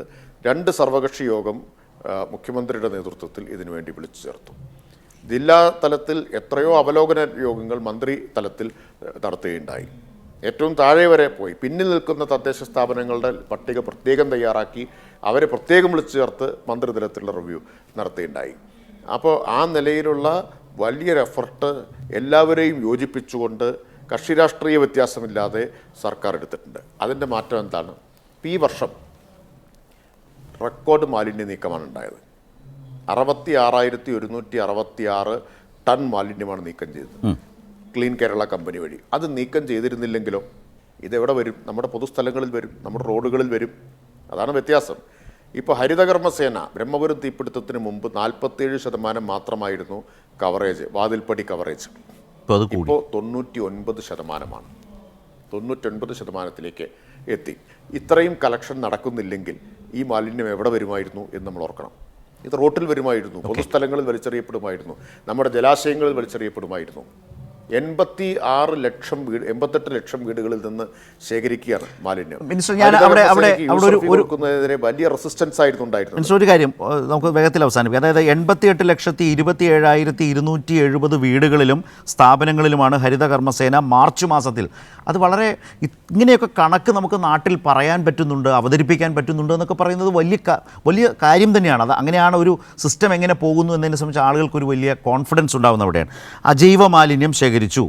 അടുത്ത സെന്റൻസ് ആണ്, അതായത് ഹരിതമിത്രം ആപ്പ് ഉപയോഗിക്കാത്ത ഒറ്റ സെക്കൻഡ് ഹരിതമിത്രം ആപ്പ് ഉപയോഗിക്കാത്ത 15 തദ്ദേശ സ്വയംഭരണ സ്ഥാപനങ്ങൾ ഒഴികെയുള്ളവരുടെ കണക്കാണെന്നും പറയുന്നു. അതെങ്ങനെ സംഭവിക്കുന്നു മിനിസ്റ്റർ? അതായത് ഈ കണക്ക് ഇത്ര കൃത്യമാവുന്ന എന്തുകൊണ്ടാണ്? ഇത് ഡിജിറ്റൽ ആയിട്ട് മോണിറ്റർ ചെയ്യുന്നതാണല്ലോ. ഹരിതമിത്രം ആപ്പ് ഉപയോഗിച്ചാണ് ഈ കളക്ഷൻ നടക്കുന്നത് ഹരിതകർമ്മസേനയുടെ. അപ്പോൾ അതുകൊണ്ട് ഹരിതമിത്രം ആപ്പ് സബ്സ്ക്രൈബ് ചെയ്തിട്ടുള്ള ആളുകൾ അത് അവർക്ക് സർവീസ് കൊടുക്കുന്നതിൻ്റെ കണക്ക് നിരന്തരം എല്ലാ മാസവും അപ്ഡേറ്റ് ചെയ്തുകൊണ്ടിരിക്കുന്നതാണ്. അപ്പോൾ അതുകൊണ്ട് എത്ര കൃത്യമായിട്ട് കണക്ക് പറയുന്നത്. 15 തദ്ദേശ സ്ഥാപനങ്ങളിൽ ഹരിതമിത്രമല്ല, പ്രത്യേകം വേറെ അവരുടെ തന്നെ ചില ആപ്പുകളുണ്ട്. ഇപ്പോൾ കണ്ണൂരിൽ നെല്ലിക്ക ആപ്പുണ്ട്, കൊച്ചിയിൽ വേറൊരു ആപ്പാണ്, കൊച്ചി നഗരസഭ കോർപ്പറേഷനിൽ. അങ്ങനെ അവരുടെ സ്വന്തം നിലയിലുള്ള ചില ആപ്പുകളാണ്. ബാക്കി എല്ലായിടത്തും ഹരിതമിത്രമാണ്. ഡോക്ടർ മനോജ് എന്താണ് പറയാൻ വന്നത്? വളരെ വേഗത്തിൽ, നമുക്ക് മിനിസ്റ്റർക്ക് പോകേണ്ട സമയമായി. തൊട്ടു മുമ്പുള്ള ഒരു പ്രശ്നം, ഇത് താഴേക്കടയിലേക്ക് എത്തുമ്പോൾ ഉണ്ടാകുന്ന ഒരു പ്രശ്നത്തിനൊരു സൊല്യൂഷൻ ഞാൻ സജസ്റ്റ് ചെയ്യായിരുന്നു. ഇത് ഈ കെ സ്മാർട്ട് നമ്മൾ സംവിധാനം പ്രാവർത്തികമാക്കുമ്പോൾ വരാൻ പോകുന്ന എൻ്റെ തൊട്ടടുത്ത വീട്ടിലുള്ള എൻ്റെ തൊട്ടടുത്തുള്ള ഒരു അമ്മൂമ്മ, അവർക്കത് ഓപ്പറേറ്റ് ചെയ്യാൻ അറിയാൻ പാടില്ല. അവർക്ക് എന്താണ് സൊല്യൂഷൻ? അപ്പോൾ അതിനകത്ത് നമ്മൾ മാലിന്യ സംസ്കരണം തന്നെയാണ് നമ്മുടെ അതിനകത്തുള്ള ഒരു എക്സാമ്പിൾ. എങ്ങനെയാണ് നമ്മളൊരു ഹ്യൂമൻ ക്യാപിറ്റൽ നമ്മളിവിടെ സൃഷ്ടിച്ചു. നമ്മുടെ കേരളത്തിലെ മിനിസ്റ്റർ പറഞ്ഞോളൂ. അതിന് ഞാൻ ഇപ്പൊ തന്നെ മറുപടി പറയാം. ഓക്കെ, മനസ്സിലായി, പറഞ്ഞു വന്നത് മനസ്സിലായി. ഞാൻ അത് തന്നെയാണ് ഞാൻ സജസ്റ്റ് ചെയ്യുന്നത്. സോറി, പറഞ്ഞോളൂ. അതെ, അതായത് നമുക്കിപ്പം സാമൂഹിക രാഷ്ട്രീയ സംഘടനകൾ ഗവൺമെന്റ് മുൻകൂട്ടി കണ്ടിട്ടാണ്. ഞാനൊന്ന് പറഞ്ഞോട്ടെ. പൂർത്തിയായിക്കോളൂ. ഞാനൊന്ന് പറഞ്ഞോട്ടെ. മനോജ് പറഞ്ഞത് വളരെ പ്രസക്തമായ പ്രശ്നമാണ്. അതിന് ഇപ്പോൾ തന്നെ മറുപടി പറയാമെന്നത് കൊണ്ടാണ്. ഇത് മനസ്സിലാക്കിയിട്ടാണ് കെ സ്മാർട്ടിന് സമാന്തരമായി തന്നെ, കെ സ്മാർട്ട് ഡെവലപ്പ് ചെയ്യാൻ തുടങ്ങിയപ്പോൾ തന്നെ തദ്ദേശ സ്വയംഭരണ വകുപ്പ് ഒരു പദ്ധതി ആവിഷ്കരിച്ചു, ഡിജിറ്റൽ സാക്ഷരതാ പദ്ധതി. ആ ഡിജിറ്റൽ സാക്ഷരതാ പദ്ധതിക്ക് വേണ്ടി കില വഴി ഒരു മൊഡ്യൂൾ തയ്യാറാക്കി. മാസ്റ്റർ ട്രെയിനേഴ്സിനെ പരിശീലിപ്പിച്ചെടുത്തു. അവരുടെ നേതൃത്വത്തിൽ വോളണ്ടിയർമാർക്ക് പരിശീലനം കൊടുത്തു. SPC നാഷണൽ സർവീസ് സ്കീം തുടങ്ങിയതിലെ കുട്ടികളെ വോളണ്ടിയർമാരായിട്ട് പ്രധാനമായി ഉപയോഗിച്ചുകൊണ്ട് ഡിജിറ്റൽ സാക്ഷരതാ പരിപാടി കേരളത്തിൽ നടപ്പാക്കി കഴിഞ്ഞു. 21,87,000 പേർക്ക് ഡിജിറ്റൽ സാക്ഷരതാ പരിശീലനം കൊടുത്ത് അവർക്ക് ഇവാലുവേഷനും നടത്തി, മൂല്യനിർണ്ണയവും നടത്തി. ഒരു സർട്ടിഫിക്കറ്റ് എങ്ങനെ ഡൗൺലോഡ് ചെയ്തെടുക്കാം തുടങ്ങിയിട്ടുള്ള മറ്റ് ഇവാലുവേഷൻ ഉണ്ടായിരുന്നു. ആദ്യത്തെ ഇവാലുവേഷനിൽ പാസ്സാവാതിരുന്നവർക്ക് വീണ്ടും ഒരു പരിശീലനം കൂടി കൊടുത്ത് അവരും പാസ്സായി എന്ന് ഉറപ്പുവരുത്തിയിട്ടാണ് 21,87,000 പേരെ ഡിജിറ്റലി സാക്ഷരരാക്കിയിട്ടുള്ളത്. അപ്പോൾ ഇതിനു വേണ്ടിയിട്ടാണ്. സേവനങ്ങൾ ഓൺലൈൻ ആകുമ്പോൾ ഡിജിറ്റൽ സാക്ഷരത പ്രധാനമാണ്. മിനിമം കാര്യങ്ങൾ ഡിജിറ്റലായി ചെയ്യേണ്ട മിനിമം കാര്യങ്ങൾ എല്ലാവർക്കും അറിഞ്ഞിരിക്കണം. അപ്പോൾ അതിനുവേണ്ടി ആദ്യം സർവേ നടത്തി, എന്നിട്ട് ഡിജിറ്റൽ സാക്ഷരരല്ലാത്തവരാരാന്ന് കണ്ടെത്തി. വളരെയധികം നന്ദി ശ്രീ MP രാജേഷ്. അടുത്ത പ്രഖ്യാപനം അതാണ്, അധികം വൈകാതെ നമുക്ക് നടത്താൻ കഴിയും. ഡിജിറ്റൽ സാക്ഷരത സംബന്ധിച്ച് അല്ലേ? അതെ, ഇന്ത്യയിലെ ആദ്യത്തെ സമ്പൂർണ്ണ ഡിജിറ്റൽ സാക്ഷര സംസ്ഥാനമായിട്ട് കേരളം മാറിക്കഴിഞ്ഞിരിക്കുന്നു. നമുക്ക് എത്ര സമയം വേണ്ടി വരും അതിലേക്ക്, ആ ഒരു ഡിക്ലറേഷനിലേക്ക് പോകാൻ മിനിസ്റ്റർ? ഏത് സമയമാവാം, കാരണം നമ്മളത് പൂർത്തിയാക്കി കഴിഞ്ഞു. ബഹുമാനപ്പെട്ട രാഷ്ട്രപതിയെ ക്ഷണിച്ചിട്ടുണ്ട്. രാഷ്ട്രപതി തീയതി അനുവദിച്ചാൽ അന്ന് നമ്മുടെ പ്രഖ്യാപനം നടക്കും. അത് വളരെ പ്രധാനപ്പെട്ട ഒരു വാർത്തയാണ്. ഞാൻ അതുകൊണ്ടാണ് അങ്ങനെ കൂടി ചോദിച്ചത്. Thank you. നന്ദി ശ്രീ MP രാജേഷ്, ഞങ്ങളോട് സഹകരിച്ചതിനും ഇക്കാര്യങ്ങൾ വിശദീകരിച്ചതിനും. ഇവിടെ ശ്രീ പ്രേംകുമാർ, നമ്മളിപ്പോൾ ജനകീയാസൂത്രണം കണ്ടതാണ്, സമ്പൂർണ്ണ സാക്ഷരതാ യജ്ഞം കണ്ടാണ്. അതേ വഴിയിലുള്ളൊരു ജനകീയ ക്യാമ്പയിനിലൂടെയാണ് നമ്മളിപ്പോൾ ശുചിത്വ മികവിലേക്ക് പോകുന്നത്.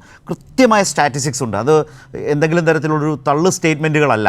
ഡിജിറ്റലി അക്കൗണ്ട് ചെയ്ത് സ്റ്റാറ്റിസ്റ്റിക്സ് വെച്ച് ഓരോ വിധത്തിലും മുന്നോട്ട് പോവുകയാണ്. ഇപ്പോൾ ഉദാഹരണത്തിന് ഇപ്പോൾ പറയുന്നൊരു പ്രധാനപ്പെട്ട കാര്യമുണ്ട്. വാട്സപ്പിലൂടെ ലഭിച്ച പരാതികളിൽ മാത്രം 23.31 ലക്ഷം രൂപ പിഴ ചുമത്തി എന്ന് പറയുമ്പോൾ നമുക്ക് 25,000 രൂപയുടെ കായലിലേക്ക് പോയൊരു മാങ്ങാണ്ടി പിഴയുടെ ഒരു അനുഭവം നമ്മുടെ മുമ്പിൽ ഉള്ളതുകൊണ്ടാണ് ഞാൻ പറഞ്ഞത്. 23.31 ലക്ഷം രൂപ പിഴ ചുമത്തി. അതുപോലെ തന്നെ CCTVകൾ ഉപയോഗിച്ച് ഈ മാലിന്യം വലിച്ചെറിയുന്നതൊക്കെ വലിയ തോതിൽ നിയന്ത്രിക്കാൻ കേരളത്തിന് കഴിഞ്ഞിട്ടുണ്ട് എന്ന് പറയുന്ന ഒരനുഭവം. മറ്റൊരു കാര്യം കൂടി പറയാം. ഇപ്പം കെ സ്മാർട്ടുമായി ബന്ധപ്പെട്ട് നോക്കിയാൽ ഇപ്പോൾ പരീക്ഷണാടിസ്ഥാനത്തിൽ മുനിസിപ്പാലിറ്റികളിലാണ് തുടങ്ങിയതെന്ന് മന്ത്രി പറഞ്ഞല്ലോ. ഇപ്പോൾ ഇരിങ്ങാലക്കുട മുനിസിപ്പാലിറ്റിയിൽ ഒരു ജനന സർട്ടിഫിക്കറ്റ് കൊടുക്കാനായത് 6.45 മിനിറ്റ് കൊണ്ടാണ്. അപേക്ഷിച്ച് 6ാമത്തെ മിനിറ്റ് 45 സെക്കൻഡ് പിന്നിട്ടപ്പോൾ സർട്ടിഫിക്കറ്റ് കിട്ടി. തിരുവനന്തപുരം കോർപ്പറേഷനിലാണ് സംസ്ഥാനത്ത് ഏറ്റവും വേഗത്തിൽ മരണ സർട്ടിഫിക്കറ്റ് ഈ കാലയളവിൽ കൊടുക്കാനായത്, അല്ലെങ്കിൽ അപേക്ഷിച്ചവർക്ക് ലഭിച്ചത് 8 മിനിറ്റ് 54 സെക്കൻഡ്. അതുപോലെ വിവാഹ സർട്ടിഫിക്കറ്റ് ഗുരുവായൂർ മുനിസിപ്പാലിറ്റി, ഏറ്റവും അധികം വിവാഹം ഗുരുവായൂർ ക്ഷേത്രത്തിലൊക്കെ നടക്കുന്നു, നമ്മൾ നേരത്തെ വാർത്തകൾ കണ്ടതാണ്. അതിൻ്റെ ഡ്യൂറേഷൻ നോക്കണം, 23 മിനിറ്റ് 56 സെക്കൻഡ് കൊണ്ട് കല്യാണം കഴിഞ്ഞ് 23ാമത്തെ മിനിറ്റിൽ 56 സെക്കൻഡ് ആകുമ്പോഴേക്കും വിവാഹ സർട്ടിഫിക്കറ്റ് അവരുടെ കൈകളിൽ എത്തുന്നു. അപ്പോൾ നമ്മളിത് ഏതെങ്കിലും ഭരണപരമായ ആഗ്രഹപ്രകടനത്തിനപ്പുറം നടപ്പാവുന്ന കാര്യങ്ങളാണ്, അത് ഇങ്ങനെ നടപ്പാക്കിക്കൊണ്ടിരിക്കുന്നു എന്ന് ഇത്ര ക്ലാരിറ്റിയോടെ പറയാനാവുന്നു എന്നത് തന്നെ ഒരു സ്റ്റേറ്റിനെ സംബന്ധിച്ചുള്ള എത്ര വലിയ ജമ്പാണ്, എത്രമാത്രം മുന്നോട്ട് നമ്മൾ പോകുന്നു എന്ന നിലയ്ക്ക് വളരെ പോസിറ്റീവായിട്ട് നമുക്കൊരു ഫീൽ കിട്ടുന്നില്ലേ ശ്രീ പ്രേംകുമാർ? അല്ല, എന്താന്ന് വെച്ചാല് ഈ ഒരു എന്താ പറയാ, ഇപ്പോൾ ഉള്ള നിലവിലുള്ള ടെക്നോളജിയുടെ ഒരു ലെവലിലേക്ക് ഒരു സിസ്റ്റത്തെ ട്രാൻസ്ഫർ ചെയ്ത് കഴിഞ്ഞാൽ 2 മിനിറ്റ് കൊണ്ടോ 5 മിനിറ്റ് കൊണ്ടോ അതിന്റെ റിസൾട്ട് വരിക എന്നുള്ളത് ഇന്നത്തെ ലോകത്ത് വലിയ അത്ഭുതമല്ല. കാരണം ChatGPT-യോട് നിങ്ങൾ Sarath as a television anchor എന്ന് പറഞ്ഞാൽ നിങ്ങൾ ഇന്നേ വരെ പറഞ്ഞ കാര്യങ്ങളൊക്കെ 3 മിനിറ്റ് കൊണ്ട് വരും. പക്ഷേ ഒരു സംസ്ഥാനത്തുള്ള അതൊക്കെ വളരെ സെലക്റ്റീവ് അല്ലേ പ്രേംകുമാർ? പക്ഷേ ഇത് താങ്കൾ ആദ്യം പറഞ്ഞത് താഴെ തട്ടിലേക്ക്, മുമ്പ് മനോജ് ചോദിച്ച പോലെ ഡിജിറ്റൽ സാക്ഷരതയിലേക്കും. അതായത് 1948 മുതൽ കേരളത്തിലെ ആയിരക്കണക്കിന് തദ്ദേശ സ്വയംഭരണ സ്ഥാപനങ്ങളിലുള്ള മുഴുവൻ ഡാറ്റയും ഫയലുകളും ഡിജിറ്റൈസ് ചെയ്തിട്ട് ഒരു ക്ലിക്കിൽ ആക്സസ് ചെയ്യുന്ന രീതിയിൽ അവൈലബിൾ ആക്കി എന്നതാണ് ഇതിന്റെ പിന്നിലുള്ള മഹത്വമായ കാര്യം. ഇതിന്റെ ബാക്ക് എൻഡ് വർക്കാണ്, ഈ കഴിഞ്ഞ 8 കൊല്ലം കൊണ്ട് നടത്തിയിട്ടുള്ള വർക്കാണ് ഇതിൽ അസാധ്യമായിട്ടുള്ളത്.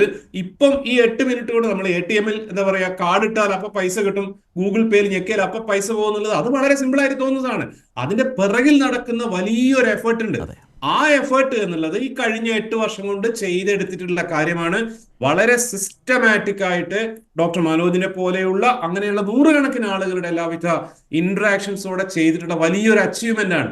കേരളത്തിനെ പറ്റി നമ്മൾ പറഞ്ഞിരുന്ന കുറെ കാര്യങ്ങളുണ്ട്. നല്ല റോഡുകളില്ല, ആ ചർച്ച കംപ്ലീറ്റ് മാറുന്നു. കേരളത്തിലെ റോഡുകൾ എന്താ പറയാ, ചെറിയ റോഡുകൾ എന്നേ ഗംഭീരം നന്നായി കഴിഞ്ഞു. ബാക്കി നാഷണൽ ഹൈവേ കൂടെ അതിന്റെ ഫിനിഷിംഗിൽ എത്തുന്നു. ഉള്ള റോഡുകൾ വൃത്തിയുള്ളതല്ല, അതാണ് മാറിക്കൊണ്ടിരിക്കുന്നത്, ഗംഭീരമായിട്ട് മാറിക്കൊണ്ടിരിക്കുന്നത്. അതും സാധാരണക്കാരായ ആളുകളുടെ ഉത്തരവാദിത്തത്തിൽ. അതിൽ ഏറ്റവും മനോഹരമായ ഒരു സീനായിരുന്നു, ഒരു മാങ്ങാണ്ടിയോടോ എന്താവട്ടെ കായലിലേക്ക് വലിച്ചെറിഞ്ഞ് ഫൈൻ അടയ്ക്കേണ്ടി വന്ന MG ശ്രീകുമാറിനെ തന്നെ അതിന്റെ അംബാസഡർ ആക്കുക എന്നുള്ളത്. ഇങ്ങനെയാണ് ആളുകളെ ഇതിനകത്തേക്ക് ഇൻകോർപ്പറേറ്റ് ചെയ്യുക, ഇൻക്ലൂസീവ് ആയിട്ട് ചെയ്യുക. കേരളത്തിൽ ഒരു ഡെവലപ്മെന്റ്, പ്രോ ഡെവലപ്മെന്റ് ക്ലൈമറ്റ് ഇല്ല എന്നുള്ളതായിരുന്നു നമുക്ക് മൊത്തത്തിലുള്ള ഫീൽ. അങ്ങനെ അല്ലാതായി മാറിക്കഴിഞ്ഞിരിക്കുന്നു. കേരളത്തിലേക്ക് IBM അടക്കമുള്ള വേൾഡ് ക്ലാസ് കമ്പനികൾ വരുന്നു. അവർ കേരളം പ്രിഫർ ചെയ്യുന്നു ആ സാധനത്തിലേക്ക്. എന്തിനും നോക്കുകൂലിയാണ്. ഏതോ കാലത്ത് ജീവിക്കുന്ന നിർമ്മലാ സീതാരാമനാണ് കഴിഞ്ഞ ദിവസം രാജ്യസഭയിൽ പറഞ്ഞത്, ഇവിടെ എന്താണ് ബാഗ് കൈ പിടിച്ചാൽ നോക്കുകൂലി. ഏതോ ഒന്നും അറിയാതെ ഏതോ കാലത്ത് ഏതോ വാട്സപ്പ് ഗ്രൂപ്പ് കിട്ടിയ കാര്യമാണ്. റെഡ് ടാപ്പ് എന്നുള്ളത്, ഈ ചോപ്പ് നാടാന്നുള്ളത് സലാം MLA പറഞ്ഞതുപോലെ ഏറ്റവും കൂടുതൽ കിടക്കുന്ന ഈ താഴെത്തട്ടിലുള്ള പഞ്ചായത്തിലും വില്ലേജിലുള്ള ആളുകളിലാണ്. അവർ ശീലിച്ചു പോയ ഈ മെക്കാളയുടെ കാലത്തുള്ള ഒരു രീതിയുണ്ട്, എന്തിന് ചെന്നാലും ഒരാഴ്ച കഴിഞ്ഞിട്ട് വരൂ എന്ന് പറയാന്നുള്ളത്. ഇതിനേക്കാളൊക്കെ പ്രധാനമായിട്ട് നമ്മളെല്ലാം ഇങ്ങനെ വികസനത്തിന്റെ എന്താ പറയാ മുകളിലേക്ക് പോകുന്ന സമയത്തും അതിദരിദ്രർ എന്നുള്ളൊരു വിഭാഗം ഇപ്പോഴും നാഷണൽ ആവറേജിനേക്കാൾ എത്ര കുറവാണെങ്കിലും കേരളത്തിൽ ഉണ്ടായിരുന്നു എന്നുള്ളൊരു വിഷമവും നമുക്കുണ്ടായിരുന്നു. അതും പരിഹരിക്കാൻ പോകുന്നു. എക്സ്ട്രീം പോവർട്ടി ഉള്ള അതിദാരിദ്ര്യം എന്നുള്ളത് കേരളത്തിൽ നിന്ന് തുടച്ചു നീക്കാൻ പോകുന്നു. അതിന്റെ പ്രഖ്യാപനവും അടുത്ത മാസം തന്നെ, അടുത്ത ദിവസം തന്നെ ഉണ്ടാവുമെന്ന് വിചാരിക്കുന്നു. നമ്മൾ വിഭാവനം ചെയ്ത് സ്വപ്നം കാണുന്ന നവകേരളം എന്ന് പറയുന്ന സാധനത്തെ ഓരോ ആസ്പെക്ട് ആയിട്ട് മെല്ലെ മെല്ലെ മെല്ലെ മെല്ലെ ഫുൾഫിൽ ചെയ്ത് വരികയാണ്. MB രാജേഷ് പറഞ്ഞ വളരെ സത്യമാണ്. നമുക്ക് ഇതിൽ നിന്ന് പുറകോട്ട് ഒരു കാരണവശാലും നടക്കാൻ പറ്റില്ല. മുന്നോട്ട് തന്നെയാണ് പോവുക, മുന്നോട്ട് പോകുന്ന കാര്യങ്ങളുമാണ് കാണുന്നത്. ഞാൻ MLA-യോട് ഒരു കാര്യം, ഈ പറഞ്ഞ മാലിന്യ നിർമ്മാർജ്ജനത്തിൻ്റെ കാര്യത്തിൽ ശുചിത്വ മികവിലേക്കൊക്കെ താഴെത്തട്ടിലേക്ക് പോകുമ്പോൾ തദ്ദേശ ഭരണ സ്ഥാപനങ്ങൾക്കും സർക്കാർ മുന്നോട്ട് വെക്കുന്ന ഈ ഡയറക്ഷൻസിനനുസരിച്ചും ഗൈഡ് ലൈൻസിനനുസരിച്ചും, ഇപ്പോൾ ഉദാഹരണത്തിന് സർക്കാർ 13 മാനദണ്ഡങ്ങൾ നിശ്ചയിച്ചിട്ടുണ്ട്. ആ നിശ്ചയിച്ച 13 മാനദണ്ഡങ്ങളിൽ ഓരോന്നിലും 80% പുരോഗതി കൈവരിച്ച തദ്ദേശ ഭരണ സ്ഥാപനങ്ങളാണ് മുമ്പ് സൂചിപ്പിച്ചതുപോലെ 80% മികവിലേക്ക്, അല്ലെങ്കിൽ മുമ്പ് പറഞ്ഞ ശുചിത്വ മികവിലേക്ക് എത്തി. അതിൻ്റെ കണക്കും പറയുന്നുണ്ട്. കേരളത്തിൽ 19,489 വാർഡുകളിൽ 19,093 1034 തദ്ദേശ സ്ഥാപനങ്ങളിൽ 1027 ശുചിത്വ മികവിലേക്കെത്തി. അതായത് മുമ്പ് സർക്കാർ നിശ്ചയിച്ച 13 മാനദണ്ഡങ്ങളിൽ ഓരോന്നിലും 80% പുരോഗതി കൈവരിച്ച തദ്ദേശ ഭരണ സ്ഥാപനങ്ങൾക്കാണ് ഈ യോഗ്യത നൽകിയിട്ടുള്ളത്. MLA എന്ന നിലയിൽ താഴെത്തട്ടിൽ പഞ്ചായത്തുകൾ, തദ്ദേശ ഭരണ സ്ഥാപനങ്ങൾ വളരെ ജാഗ്രതയോടെ, അതിൻ്റെ ഭരണസമിതികൾ അതിനോട് ചേർന്ന് ജനകീയമായ ഒരു ക്യാമ്പയിൻ, പങ്കാളിത്തം വളരെ ഫലപ്രദമായി ഇക്കാര്യത്തിൽ നടക്കുന്നുണ്ടോ? സലാമിൻ്റെ ഒരു കാഴ്ചയിലും അനുഭവത്തിലും.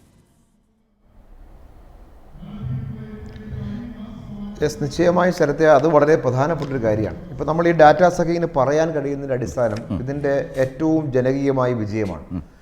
അതിലൊന്ന് നമ്മുടെ ഒരു കൾച്ചർ മാറ്റാൻ പറ്റി എന്നുള്ളതാണ്. നമ്മൾ ഈ ഇത്തരം ക്യാമ്പയിൻ്റെയൊക്കെ ഒരു പരാജയം പലപ്പോഴും സംഭവിക്കുന്നത് നമ്മുടെ സൊസൈറ്റിയിലേക്ക് ഇതിൻ്റെ ഒരു താല്പര്യത്തോടു കൂടി എല്ലാവരും എത്താത്തതിൻ്റെ ഭാഗമായി സംഭവിക്കുന്ന പ്രശ്നമാണ് ഈ മാലിന്യ പ്രശ്നമൊക്കെ പലപ്പോഴും സംഭവിക്കുന്ന കാര്യം.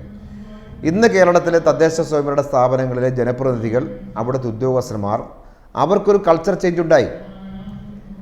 അവരുടെ ലീഡ് ചെയ്ത് നടത്തിയ ക്യാമ്പയിൻ്റെ ഭാഗമായി നമ്മുടെ പൊതുസമൂഹത്തിൻ്റെ മനസ്സിൽ ഏത് ലെയറിൽപ്പെട്ട മനുഷ്യരും, താഴെ തൊഴിലാളിയായ മനുഷ്യർ, ഉയർന്ന നിലയിൽ നിൽക്കുന്നത്, അങ്ങനെ പറയുന്നതെന്ന് ചോദിച്ചാൽ ബ്രഹ്മപുരത്തിൻ്റെ സമയത്തിന് ശേഷവും നമ്മൾ സോഷ്യൽ മീഡിയ വീഡിയോയിൽ കണ്ടു.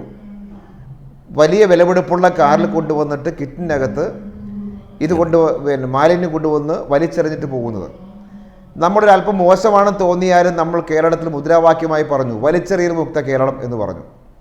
ഒരു പക്ഷേ കേൾക്കുമ്പോൾ ഒരു മോശം മുദ്രാവാക്യമായിട്ട് തോന്നാം, പക്ഷേ അതൊരു യാഥാർത്ഥ്യമാണ് ഈ സമൂഹത്തിൽ എന്നത് കണ്ടുകൊണ്ട് തന്നെ അത് ഒഴിവാക്കാൻ ആ മുദ്രാവാക്യം വെച്ചുകൊണ്ടൊരു ക്യാമ്പയിനിലേക്ക് പോയി. ടോട്ടലായി നമ്മൾ ചെയ്ത ഒരു ക്യാമ്പയിൻ, ഞാനീ പറഞ്ഞൊരു കൾച്ചറിലാകെ വന്നൊരു ചേഞ്ചിൻ്റെ ഭാഗമായി കൂടിയാണ് നമുക്കിത് വിജയിപ്പിക്കാൻ പറ്റുന്നത്. ഇപ്പോൾ ആദ്യ ഹരിതകർമ്മസേന വീടുകളിൽ ഇത് ശേഖരിക്കാൻ ചെല്ലുമ്പോൾ ആക്ഷേപിച്ചവരുണ്ട് ഈ കേരളത്തിൽ. ഇത് വാങ്ങാൻ ചെല്ലുമ്പോൾ ഈ വന്ന ആ പാവപ്പെട്ട സ്ത്രീയുടെ എന്തോ കാര്യം നേടാൻ വന്നു എന്ന മനോഭാവത്തോടു കൂടി മാലിന്യം കൊടുക്കാതിരുന്നവരുണ്ട്, ഫീസ് കൊടുക്കാതിരുന്നവരുണ്ട്. അവിടെയാണ് എൻ്റെ മാലിന്യം എൻ്റെ ഉത്തരവാദിത്വം എന്ന മുദ്രാവാക്യം വെച്ചുകൊണ്ട് പോയി. ഇങ്ങനെ എല്ലാവരും ഒരു സ്ലോഗൻ പോലെ ഇങ്ങനെയെല്ലാം പലതും നമ്മളിങ്ങനെ ക്യാമ്പയിനാക്കി മാറ്റുമ്പോൾ സംഭവിക്കുന്ന വ്യത്യാസം മനുഷ്യൻ്റെ മനസ്സിൽ ചേഞ്ച് ഉണ്ടാക്കാൻ കഴിഞ്ഞു എന്നുള്ളതാണ്. ഇന്ന് ആ സേനയെ സമൂഹം അംഗീകരിച്ചു. അവർ ഇത് വാങ്ങാൻ വരുന്നത് എൻ്റെ മാലിന്യം സംസ്കരിക്കാൻ കൊണ്ടുപോകാൻ വേണ്ടിയാണെന്ന വികാരം അതിന് പോസിറ്റീവായിട്ട് മാറി. ഇതിനാകെ നമ്മുടെ സമൂഹമാകെ ചേർന്ന് എല്ലാ സിസ്റ്റവും ഇതിൻ്റെ ഭാഗമായി ചേർന്നതിൻ്റെ ഭാഗമായിട്ടാണ് നമുക്കിപ്പോൾ ഈ കണക്ക് പറയാൻ പറ്റുന്നത്. ഇപ്പോൾ 98.95% ഇതിൻ്റെ വാതിൽപ്പടി ശേഖരണം നോക്കിയാൽ എത്തിയിരിക്കുന്നു കേരളത്തിൽ. അതൊരു ചെറിയ കാര്യമല്ല. നേരത്തെ മിനിസ്റ്റർ തന്നെ കണക്ക് പറഞ്ഞു, ഇത് ശേഖരിച്ചില്ലെങ്കിൽ ഈ മാലിന്യം മുഴുവൻ ഈ സമൂഹത്തിലെ പൊതുമാലിന്യമായി മാറുമായിരുന്നതാണ്. അതാണ്. പിന്നെ ഒരു കാര്യം കൂടി ഞാൻ ശരത്തെ പറയാൻ ആഗ്രഹിക്കുന്നൊരു കാര്യം, ഇപ്പോഴും നമുക്ക് കുറച്ചുകൂടി എന്താ പറയുക ആവശ്യമായ കക്കൂസ് മാലിന്യം ഉൾപ്പെടെ സംസ്കരിക്കുന്ന പ്ലാന്റുകൾ വളരെ കുറവാണ് ഇപ്പോൾ കേരളത്തിൽ. ഇവിടെ ഇന്നിപ്പോൾ ഏറ്റവും ആധുനികമായ ടെക്നോളജി ഉണ്ട്.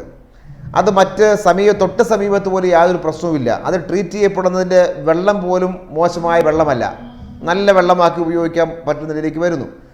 ഇത് കേരളത്തിൽ പല സ്ഥലത്തും തദ്ദേശ സ്വയംഭരണ സ്ഥാപനം ആരംഭിക്കാൻ പരിശ്രമിക്കുമ്പോൾ അതിന് വിഘാതമായി ഇപ്പോഴും ആ ഒരു രീതി മാറിയിട്ടില്ല സമൂഹത്തിൽ. ഇപ്പോൾ ആലപ്പുഴ ജില്ലയിലെ ചേർത്തല മുനിസിപ്പാലിറ്റി വലിയ സമരമായിരുന്നു.